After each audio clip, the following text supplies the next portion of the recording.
Use your phones for better experience. Hello বন্ধুরা, আপনারা সবাই কেমন আছেন? আশা করি সবাই অনেক ভালো আছেন।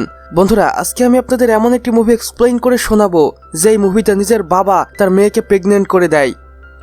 বন্ধুরা, এই মুভিটির নাম ড্যাডিজ গার্ল। যে মুভিতে দেখানো হয়েছে একজন বাবা কতটা নৃশংস হতে পারে এবং একমাত্র নিজের স্বার্থসিদ্ধির জন্য সে কতটা নিচে নামতে পারে। বন্ধুরা, এই মুভিতে আপনারা একটি বাস্তব চিত্র দেখতে চলেছেন। যে মুভিতে একজন দুশ্চরিত্রা বাপের চরিত্র তুলে ধরা হয়েছে। তো চলুন বন্ধুরা, শুরু করা যাক ড্যাডিজ গার্ল মুভির এক্সপ্লেনেশন। তার আগে হেই বন্ধুরা, আমি শাহন শাহরিয়ার, আপনারা দেখছেন সিনেমার সংক্ষেপ ইউটিউব চ্যানেল। বন্ধুরা, এই হলো জন এবং তার পাশে বসে আছে এই মেয়েটির নাম হচ্ছে জয়, যে তার নিজের আপন মেয়ে। বন্ধুরা, জয়ের মা অনেকদিন আগেই মারা গেছে এবং তাকে তার বাবাই হত্যা করেছে। জয়ের বয়স যখন মাত্র 12 বছর ছিল তখন থেকেই তার বাবা তাকে ধর্ষণ করত, আর এত বছর থেকে তার বাবা তার উপর অত্যাচার করত, তাই জয়ী এক পর্যায়ে সবকিছু মেনে নিতে বাধ্য হয়। তাই এখন আর সে তার বাবাকে আটকানোর চেষ্টা করে না। আর এক পর্যায়ে জয়ী সবকিছুই মেনে নিয়েছিল, কিন্তু সে তার জীবনে বিন্দু পরিমাণও খুশি ছিল না। জয়ী অনেকবারই নিজেকে মারার চেষ্টা করেছে, কিন্তু সে শেষ পর্যায়ে গিয়ে আর নিজেকে মারতে পারেনি। আর অপরদিকে জন হচ্ছে একজন মানুষরূপী শয়তান, যে শুধু তার মেয়েকেই নয় বরং আরো অনেক হাজারো মেয়ে রয়েছে যাদের সাথে ইন্টিমেট হয়েছে এবং তাদেরকে টর্চার করে মেরে ফেলেছে। আসলে বন্ধুরা, জন মেয়েদেরকে কষ্ট দিতে ভালোবাসতো এবং কষ্টে থাকা মেয়েগুলোকে দেখে সে বিনোদন পেত। আসলে বন্ধুরা, জন যখন তার মেয়ে জয়ীকে নিয়ে বাইরে যেত তখন জয়ী একদমই নর্মাল থাকতো এবং এদের দেখে একদমই বোঝার কোনো উপায় ছিল না যে এদের সম্পর্কটা আসলে কেমন।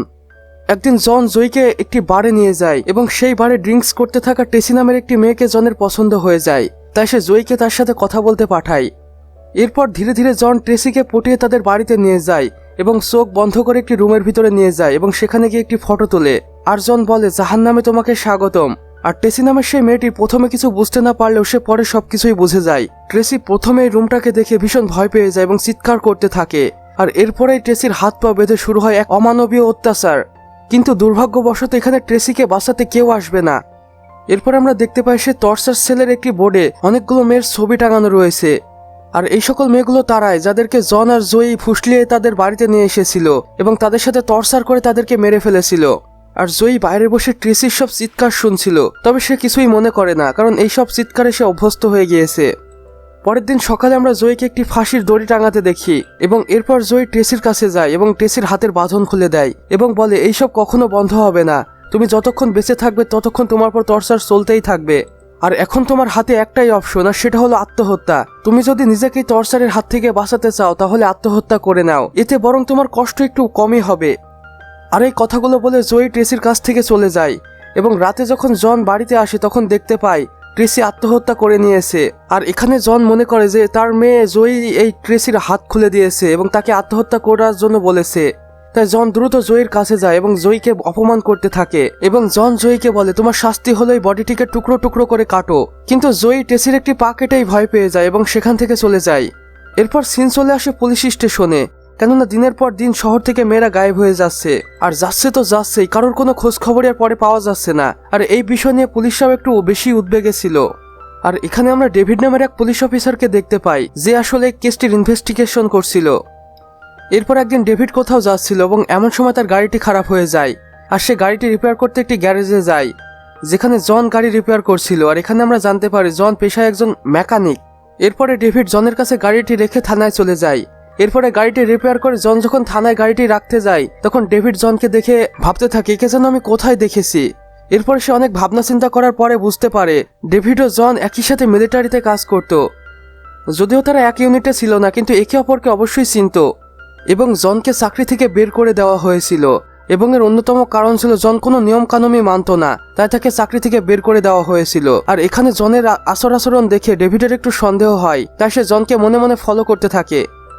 এরপর আমরা দেখতে পাই সেদিন রাতে জন আর জয়ী আবারও একটি বারে গিয়েছে এবং তারা নতুন শিকারের অপেক্ষা করছে। আর এখানে জন অ্যানা নামের একটি মেয়েকে দেখতে পায়, যে ছিল আসলেই ভীষণ সুন্দরী। এরপরে জন অ্যানাকে পটিয়ে ফেলে।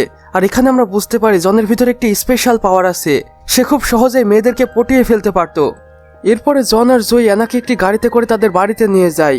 আর অ্যানা এখানে আন্দাজও করতে পারছিল না যে কিছু মুহূর্ত পর তার সাথে আসলে কি হতে চলেছে। এরপরে স্বাভাবিকভাবে অ্যানার চোখ বেঁধে একটি টর্চার সেলে নিয়ে যাওয়া হয় এবং সেখানে তার একটি ফটো তুলে আবারও তাকে বলা হয়, জাহান্নামে তোমাকে স্বাগতম। আর এরপরেও জন অ্যানার পরে শুরু করে অমানবীয় অত্যাচার। জন বিশেষ করে সবচেয়ে বেশি যে শাস্তিটি মেয়েদেরকে দিত সেটা হল ইলেকট্রিক শট, আর যেটা খুবই ভয়ঙ্কর। যদিও অ্যানা জনকে প্রচুর অনুরোধ করে, কিন্তু এসব অনুরোধের কোনো তোয়াক্কাই করে না জন। আর জনের মেয়ে জয়ী এইসব বাইরে থেকে দেখছিল এবং মনে মনে ভীষণ দুঃখ প্রকাশ করছিল। কিন্তু এখানে তার কিছুই করার নেই, সেও তার নিজের বাবার হাতে বন্দী এবং সে প্রতিনিয়ত নিজের বাবার হাতে ধর্ষণ হচ্ছে। এরপরে একদিন পেরিয়ে যায় যেখানে আমরা দেখতে পাই অ্যানার অবস্থা খুবই খারাপ হয়ে গিয়েছে এবং সে প্রায় মৃত্যুর সাথে পাঞ্জা লড়ছে এবং শেষ পর্যায়ে নিজেকে সে টর্চার সেল থেকে ছাড়ানোর অনেক চেষ্টা করছে, কিন্তু সর্বশেষে সে ব্যর্থ হয়। আর জয়ী বাইরে থেকে এইসব দেখে একদমই সহ্য করতে পারছিল না, তাই সে অ্যানাকে একটি বন্দুক দেয় এবং বলে এই টর্চার সহ্য করা থেকে একটি গুলি খেয়ে মৃত্যুবরণ করা অনেক সহজ। আর যেহেতু অ্যানা এইসব অত্যাচার সহ্য করতে পারছিল না, তাই সেই বন্দুকের গুলি খেয়ে মৃত্যুবরণ করাটাকেই সহজ মনে করে এবং নিজেকে শুট করে বসে। এরপরে আমরা জন আর জয়কে একটি শপিং মলে দেখতে পাই যেখানে তারা শপিং করছে, আর এই মলে সেই পুলিশ অফিসার ডেভিডও ছিল। এরপর আমরা দেখতে পাই ডেভিড জয়ের সাথে কথা বলার জন্য এসেছে, কিন্তু জয়ী তাকে কিছুই বলে না, বরং কিছু আকার ইঙ্গিতে বোঝানোর চেষ্টা করে এবং জয়ী জনের সাথে চলে যায়। আর জয়ীর এমন আচরণ দেখে ডেভিডের মনে একটু সন্দেহ হয়, আর জয়ীর এমন আচরণ দেখে ডেভিডের পাক্কা সন্দেহ হয় জনের উপর, তাই সে জনকে ফলো করতে থাকে। এরপর সেই রাতে আমরা জন এবং জয়ীকে আবারও একটি বারে দেখতে পাই যেখানে তারা নতুন শিকারের সন্ধান করছে। আবারও সেই বারে জনের পরিচয় হয় জেনিফার নামের আরও এক সুন্দরী তরুণীর সাথে, এবং এই সুন্দরী তরুণীটিকেও জন খুব স্বাভাবিকভাবেই পটিয়ে ফেলে এবং তাদের বাড়িতে নিয়ে যায় এবং সারপ্রাইজের নামে চোখ বেঁধে একটি ফটো তোলা হয় এবং এই জেনিফারকেও বলা হয় জাহান্নামে তোমাকে স্বাগতম। কিন্তু জেনিফার কিছুই বুঝতে পারে না। পরে চোখ খুলে জেনিফার দেখতে পারে রুমটিকে, আর এই রুমটি আসলেই অনেক ভয়ঙ্কর ছিল। রুমটিতে তেমন একটা আলো ছিল না এবং প্রচুর টর্চারের জিনিসপত্র সাজানো ছিল, এবং এইসব জিনিসপত্র দিয়েই ধর্ষণের পর জন মেয়েদেরকে অত্যাচার করত এবং নিজেকে বিনোদন দিত। আর অপরদিকে আমরা দেখতে পাই পুলিশ অফিসার ডেভিডকে, যে জনের পিছু করতে করতে তার বাড়ি পর্যন্ত চলে এসেছে এবং এক পর্যায়ে সে যখন তার জনের বাড়িতে ঢুকতেই যাবে তখন একটি ফাঁদে আটকা পড়ে যায়। আসলে খুবই ধুরন্ধর একজন মানুষ, সে নিজের সেফটির জন্য তার বাড়ির চারপাশে ফাঁদ পেতে রেখেছিল। আর ডেভিড ফাঁদে পড়ে ভীষণভাবে আঘাতপ্রাপ্ত হয় এবং চিৎকার করতে থাকে, আর যা জয়ী শুনতে পায় এবং ডেভিডের কাছে গিয়ে ডেভিডকে বাঁচিয়ে নেয়। আর এই সবকিছুই জন উপর থেকে দেখতে পায়।